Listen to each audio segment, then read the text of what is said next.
are in the last installment of our series, On Repeat. Sabihin mo, On Repeat. On Repeat, where we've been talking about spiritual disciplines. We've talked about the word, worship, and how this helps us grow in our relationship with God. And today we'll be talking about a topic na malapit sa ating mga Pilipino lahat. And that is this, prayer. Di ba, growing up in the Philippines, such a religious country, yung prayer, normal yan, di ba? Pagkabata pa lang, tuturuan mo na, pray tayo kay Jesus. Pag lunchtime, di ba, lahat nakaganyan na. Ako, pagpe-pray na ata ako ni Lola, tapos pag naturo ka, ang sagot mo, bat ako. Di ba, bat ako, magpe-pray. Tapos kahit saan ka pumunta, merong opening prayer, di ba, lahat sa school, sa office, lahat ng program natin, may opening prayer. And we were even taught to memorize certain prayers. Pag ganitong event, may prayer kang ganito, may prayer kang ganyan. Yes, it's good that we acknowledge what prayer is. We know what prayer is. But if we are to be honest with ourselves, do we truly understand the heart of prayer? Bakit ba natin kailangan mag-pray? Ano ba to? Parang marinig tayo ni Lord, may request ako, Lord, ganito kita kausapin. But what really is the heart of prayer? And how should we pray? Kailangan ba memorize? Kailangan ba paramihan ng words? Kailangan ba palakasan ng words, palakasan ng boses? And the question we'll try to answer this afternoon is, what is the right approach to prayer? And today we'll look at what the Word of God says about this and apply this in our hearts that will develop a life of prayer. Let's all stand for the reading of God's Word. It's in the Gospel of Matthew, chapter 6, verses 7 to 13. So, kung nandiyan na kayo, no, I encourage everyone, dala po tayong Bible, whether sa cellphone, physical. But if it's your first time, it's on the screen. Nandiyan na po ba tayo? Okay, starting with verse 7. And when you pray, do not heap up empty phrases as the Gentiles do, for they think they will be heard for their many words. Do not be like them, for your Father knows what you pray before you ask Him. Verse 9, pray like this, Our Father in heaven, hallowed be your name. Your kingdom come, your will be done on earth as it is in heaven. Give us this day our daily bread, and forgive us our debts, as we have forgiven our debtors, and lead us not into temptation, but deliver us from evil. This is the word of the Lord. Let us pray. Father, we acknowledge your presence in this place. And we know, Lord, that you have all authority over our lives. And we declare, Lord, that your word is the ultimate standards, how we are to live our lives, how are we to conduct ourselves in every relationship. And as your word is preached, Lord, may it be that double-edged sword that turns our heart of stone into a heart of flesh. And may our heart be a good soil that will receive seeds of the gospel that will bear fruit in due time. Be with us, Father. Holy Spirit, illuminate your word. In Jesus' name, amen and amen. We may be seated. So yung binasa po natin is from the Gospel of Matthew. So, Gospel of Matthew, sino nagsulat? Siyempre, si Matthew. And his audience is primarily the Jews. And when you talk about the Jews here, he has to present Jesus as a king, as the promised Messiah who comes from the line of David. Kaya pag binasa natin yung Matthew, it starts with the genealogy of Jesus, starting from Adam to Abraham to David, then to Jesus. And that's what we'll be discussing in our Christmas series, kaya don't miss out on that next week. Ang Christmas series natin entitled Finally. So we will go through the genealogy of Jesus and see how the plan of God started from one man up to Jesus. And here, Matthew reveals that Jesus was the long-expected Messiah. Na pinramis, Genesis pa lang mababasa natin yan until David, until the prophecies, na tulad yung binasa ni Norman Kina sa Isaiah. He's gonna talk about Jesus. And one of the themes of Matthew is this, the kingdom of God. The kingdom of God is also called the kingdom of heaven. Represents the domain where God reigns as king. It's not only his rule in heaven, but also his reign on earth through Jesus Christ as king. The kingdom began with Jesus' first coming and is continuing to grow right now. Nagsimula nung dumating sa Jesus and is continually advancing. And it will reach its complete fulfillment when Jesus returns in all His glory. So tingnan natin, babalik. Kailan makakomplete yung kingdom? When Jesus returns in all His glory. But the kingdom of God is continually advancing. How does He advance His kingdom? Tignan mo yung katabi mo. Through each and every one of us, through the church, that's how God advances His kingdom. Through simple people like you and me. Hindi kailangan sobrang galing mo magsalita, sobrang galing mo mag-preach para gamitan ka ni Lord. Each person, God can use you regardless of your past, regardless of your situation right now. Question is, willing ba tayo magpagamit kay Lord? And if we say yes, God's kingdom will continue. Even pag wala tayo, God's kingdom will continue to advance. And this is what Jesus started doing, di ba? After He got baptized, after His temptation, He started proclaiming the kingdom of God. Starting in Matthew 4. From that time, Jesus began to preach, saying, "Repent, for the kingdom of God is at hand." And right after this, Jesus called His disciples and He told them, "Come, follow me." When we encounter the kingdom of God, it's an invitation for Jesus to us to come follow Him and be His disciples. And when His disciples followed Him, kilala natin si Peter, si Andrew, James and John, yung magkakapatid. What happened? Jesus continued with them, proclaiming the kingdom, healing the sick, and casting out demons, which resulted in great crowds following Him. Now, if you're asking me, Ellis, ano pag-disciple ni Jesus, ano yung dapat kong gawin? Paano ko gagamitin ni Jesus? Yun mismo yun. You preach the gospel, and you pray for people to be healed, that miracles will happen. And malay natin, all of us can cast out demons. Because the authority of a believer, when we say in Jesus' name, even yung mga demonyo na yan, takot yan. When you utter that name, that most precious name, in Jesus' name. And because of this, may mga gumagaling, may mga nakakast out na demons, people were being set free, and of course, the preaching of the gospel, people continued to follow Jesus. And great crowds followed Him from Galilee, and the Decapolis, from Jerusalem, Judea, and beyond the Jordan. So isipin mo, nasa Mandaluyong ka. Mga people from far north, mga from Bulacan, galing Quezon, pupuntahan lahat just to hear Jesus, to see His miracles. Some of them, yung intention niya, siguro, iba dun, matagal nang may sakit. Bakit? Ano yung pagkakataon ko para gumaling ako? That's another preaching for itself, yung intention of the heart of why you go to Jesus. But we knew from this time on that people were following Jesus.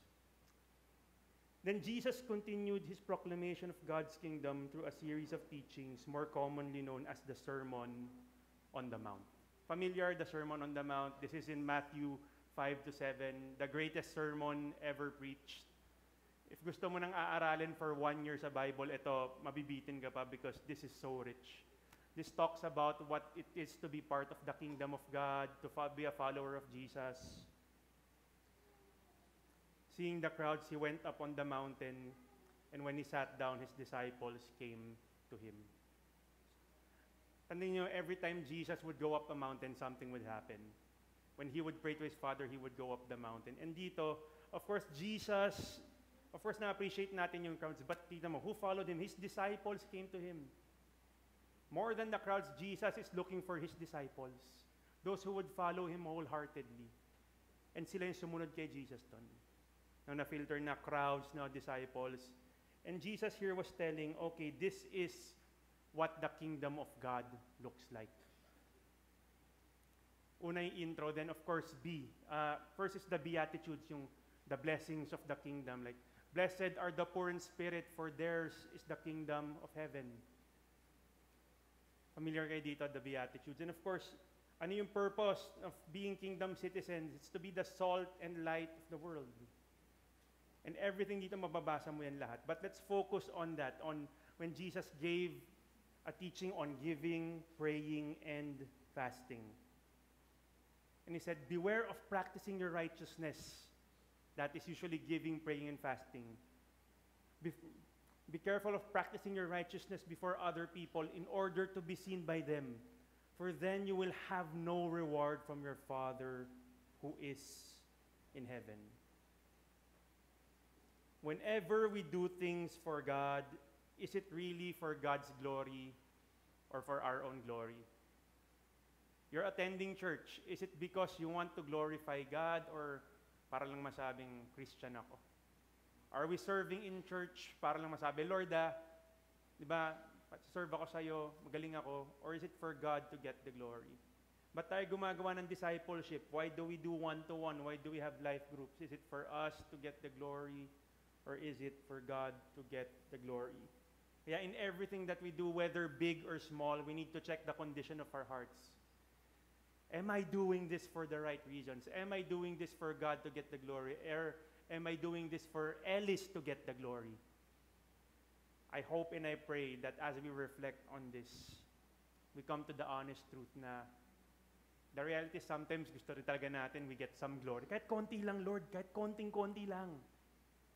But no, friends, I tell you, 100% of the glory belongs to God. That's why Ray Church we say, to glorify God. That's our only purpose in life, to bring glory to God. If tingin natin ang purpose natin is to earn millions and billions, is to have 100 billion followers on TikTok and YouTube, or si Norman magka-release ng album sa Spotify na ang daming ano. It's not about that, friends. But is my life bringing glory to God? Are my actions bringing glory to God? Are my words bringing glory to God? Do the way I relate with my children, do the way I relate with my co-workers, does it bring glory to God? And I hope after this preaching, masagot natin yan. But again, our sole purpose really is to give glory to God. Is it God or us? That's a question we need to answer every day. Lord, am I serving you or am I serving my own selfish ambition? Most of the time, akala natin si God talaga, no? Pero parang konting-konti merong sa atin. And I pray little by little, madil sa atin ni Lord yan. Na more of you, Lord, none of me. And he continued in verse 5. Verse 5, when you pray, you must not be like these hypocrites. Grabe, no? Bigat. Hipokrito kayo. For they love to stand and pray in the synagogues and street corners, that they may be seen by others. Truly I say to you, they have received the reward.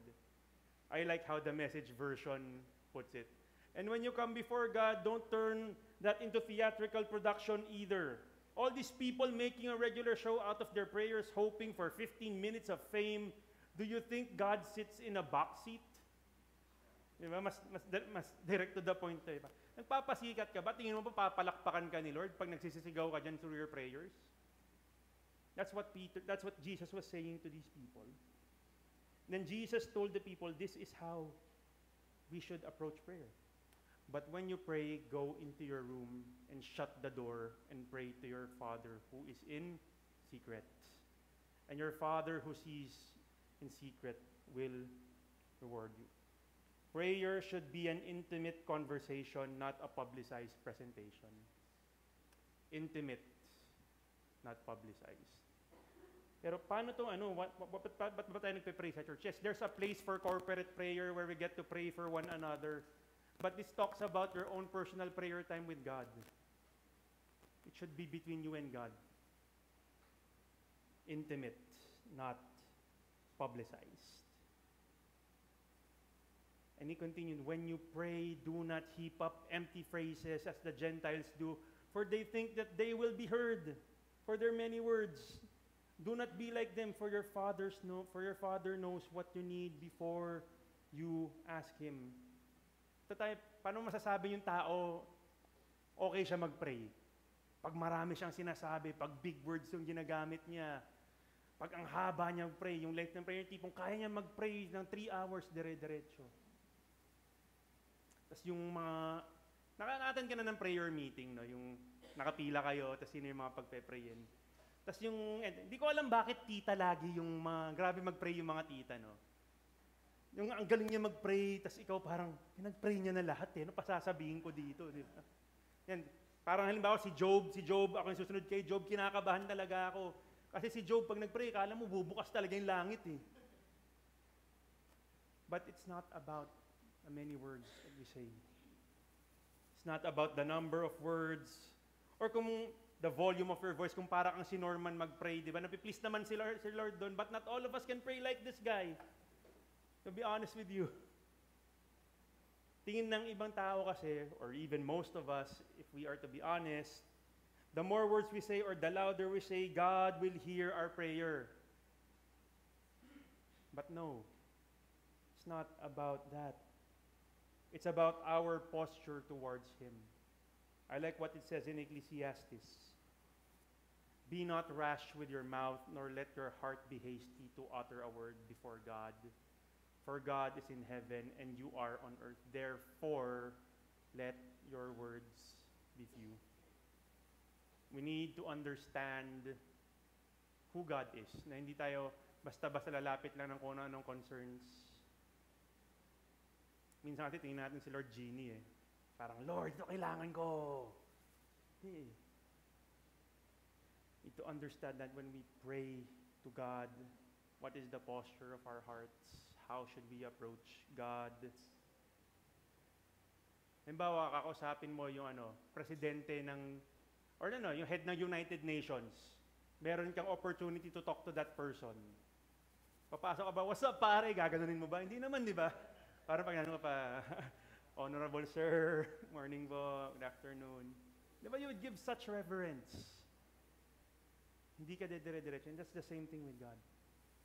We need to understand who we are talking to. We are to approach prayer in solitude and simplicity. Solitude, kayong dalawa lang ni Lord, and simplicity. Just be honest. Kung ano lang kaya mo sabihin. One time we were doing a prayer walk around here sa Greenfield. Kung may mga kasama ko yan, sila Theo, sila Norma, grabe mag-pray. Then there was this one person, nahihiya siya mag-pray talaga. Nahihiya ako mag-pray kasi ang galing nila mag-pray. Pero sabi, pray ka lang, pray ka lang. As sinabi niya ng Lord, bless niyo po yung mga tao dito. Amen. And God hears those prayers. Tingin natin, may certain level, yung pag-prayer mo ganito, ito yung mga karating sa lang. Ano to, parang yung express na prayer. Tingin mo ganito.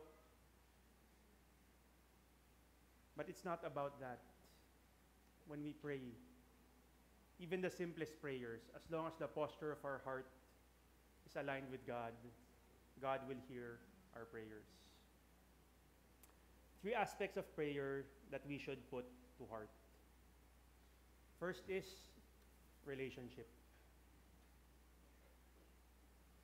In Matthew 9, pray then like this, Our Father in heaven, hallowed be your name. Put the focus on our Father. That word Father, scholars would translate that in Aramaic. That word is the word Abba.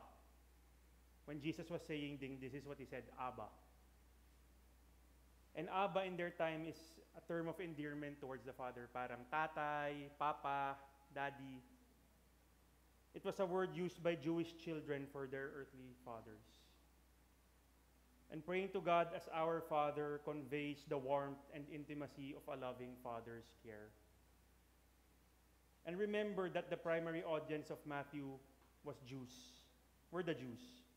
And for them, their identity and their livelihood were totally dependent on who their father was. Patriarchal culture po ang mga Jewish. So grabe yung authority ng father sa kanila. That their entire life was dependent on who their father was.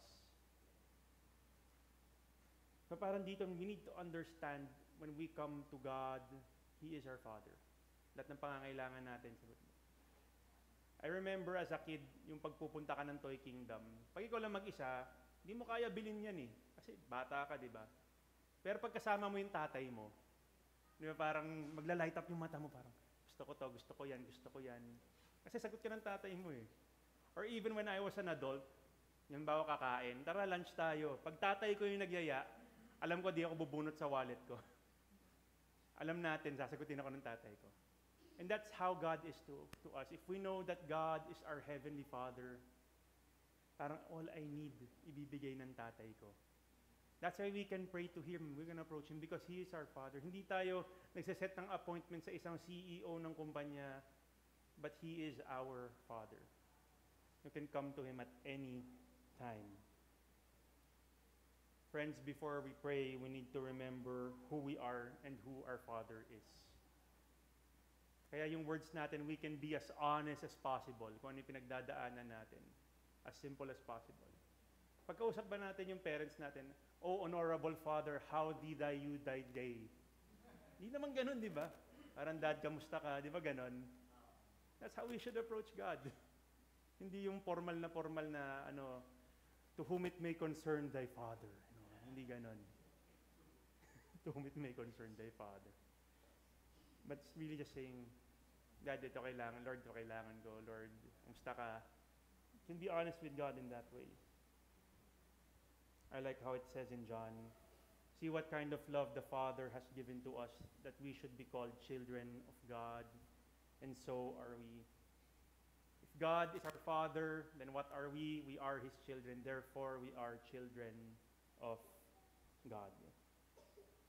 But more than trusting God to take care of us, we need to be reminded of His authority in our lives. As we mentioned, di ba, in the Jewish culture, the father played a crucial role. Parang ganito yan. In their culture, the family was often seen as a small kingdom of its own, with the father as its supreme ruler who has authority over every person in the family. Hindi lang yung nanay, hindi lang yung anak, but even the entire family, yung mga servants nila, everyone who was part of their household, the father had authority.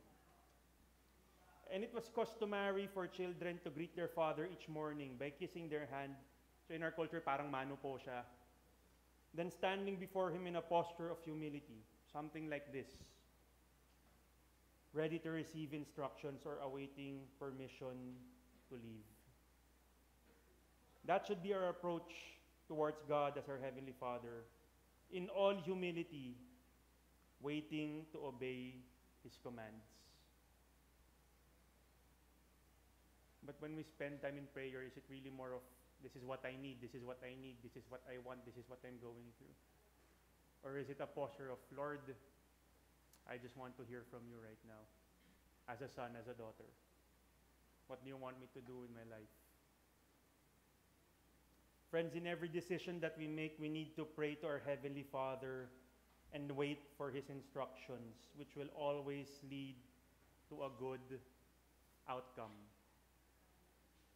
Ako, sometimes, alam to ng asawa ko, I can be kind of impulsive. I can be the type of person na shoot, na ready, go, set. Parang ganon, di ba? Saka na, kaya pala ganon.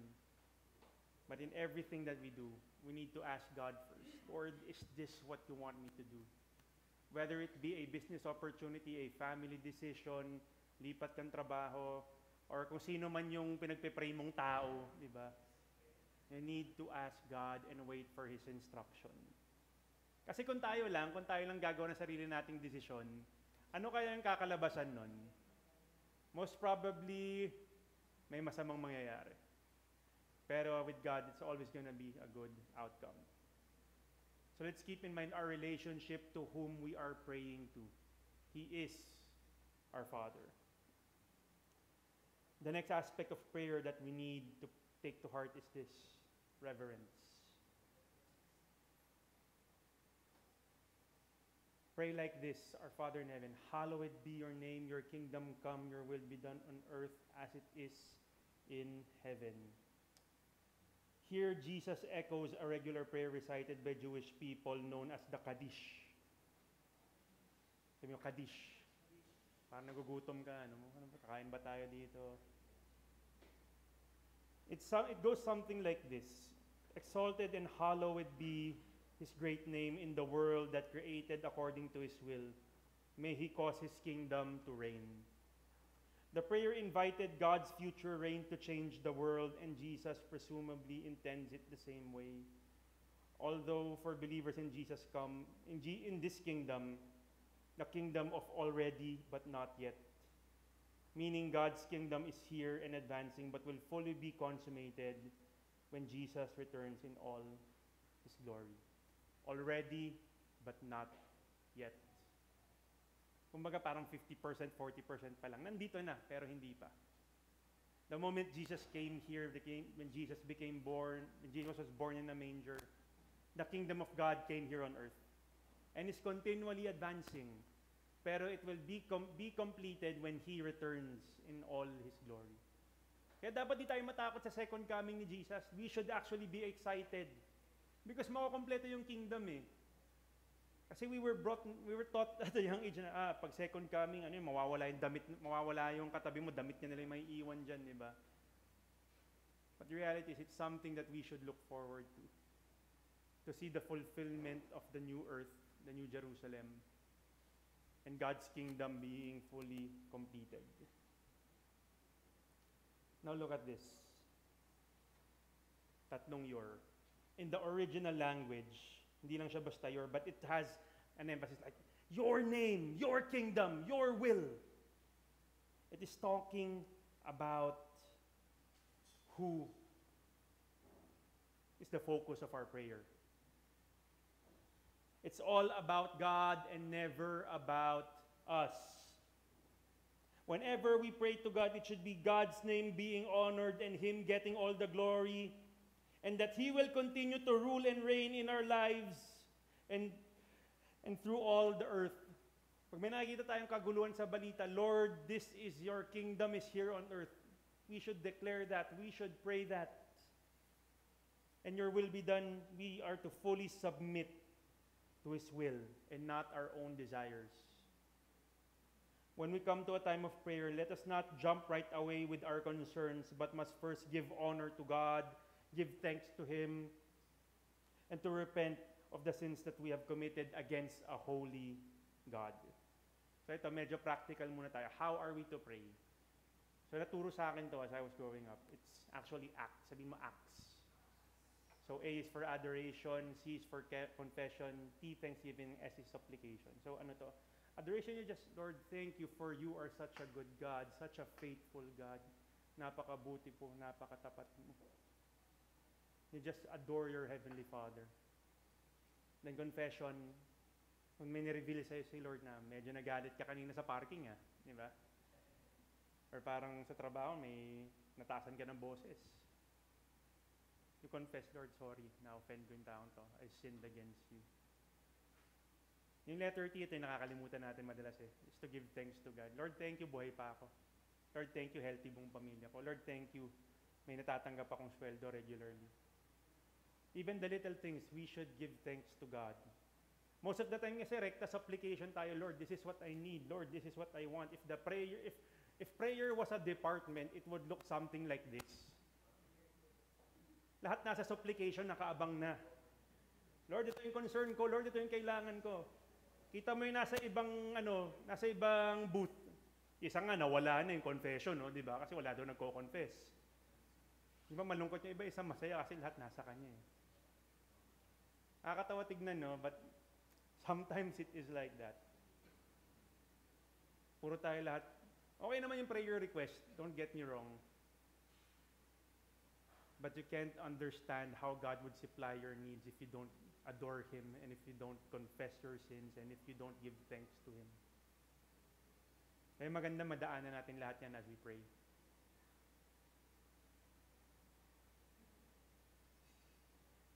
So kailangan kompleto, hindi lang tayo diretso sa application. Our posture in prayer is to recognize who God is and His authority in our lives. And lastly, as I call on the music team, we talked about the relationship, reverence, and lastly, our reliance towards God. Give us this day our daily bread and forgive us our debts as we also have forgiven our debtors. And lead us not into temptation, but deliver us from evil. When we pray, we fully rely on God for everything in our lives. Whether it be daily provision, forgiveness of our sins, the grace to forgive others. Yung pinakamahirap magpatawad. Pero kaya if we just ask God for His grace. the power to resist temptation, and protection from all attacks of the enemy. Do we pray this before tayo papasok? Lord, ingatan mo ako for the day, to my family members. Do we ask that from God, or do we just go through our entire day? And this is what Jesus modeled. Jesus modeled his dependence and his reliance on the Father. And that's what we should do. We should fully rely on God. In John 5:19, so Jesus answered them, I tell you the solemn truth.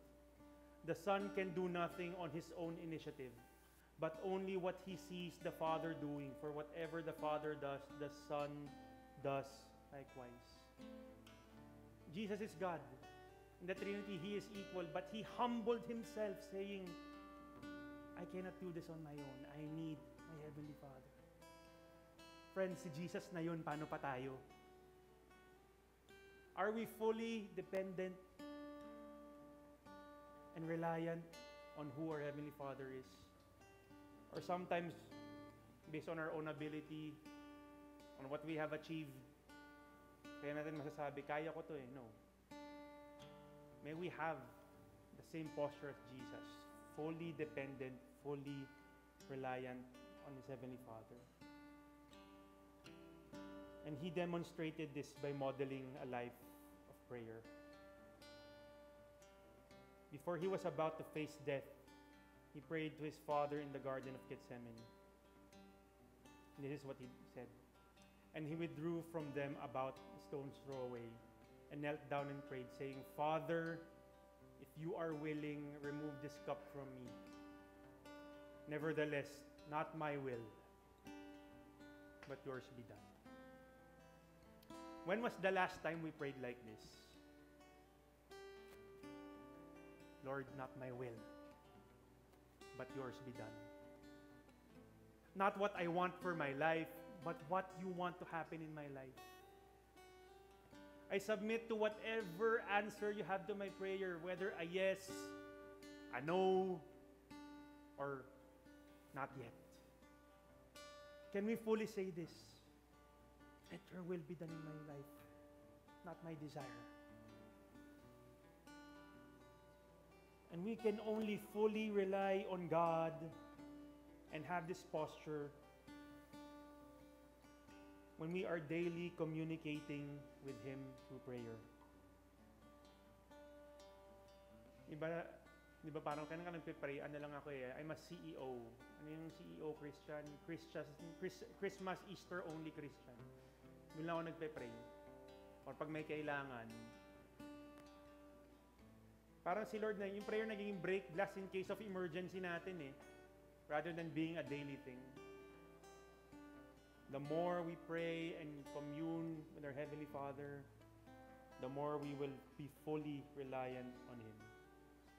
In his book, Spirit-Empowered Prayer, Bishop Manny said, a consistent, passionate, and effective prayer life doesn't originate with a sense of need, even the need of others, but from ongoing communion with God.